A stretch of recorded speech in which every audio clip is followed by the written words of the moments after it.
Good morning, Amsterdam. So, papasok ako ng trabaho.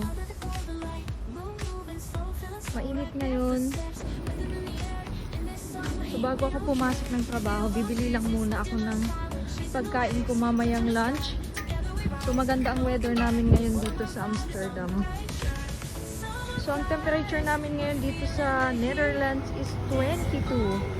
22 ngayong morning. Then, mamayang tanghali hanggang mamayang hapon, pataas siya ng pataas hanggang 29. Then, alas 10 ng gabi pa, lulubog yung araw. May summer night kami ngayon.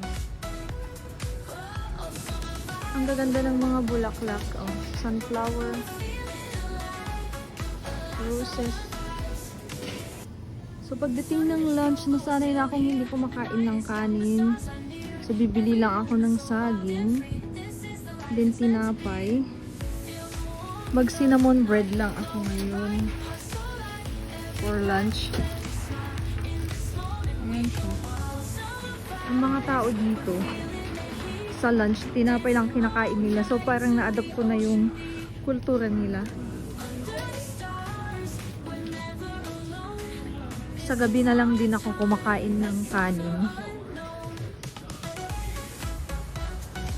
Pag summer pala, season ng mga rose. Ayan, namumukadkad na sila. Sobrang gaganda at ang lalaki ng mga rose dito. Kasi during spring, mga tulips naman. Sa bawat kanal, maraming mga boat. Kasi during summer, nagbo-boating na sila. Maya-maya lang, marami nang nagbo-boating sa mga kanal. Then sa bawat iskinita dito, sa mga street, marami kang makikita puro mga bike.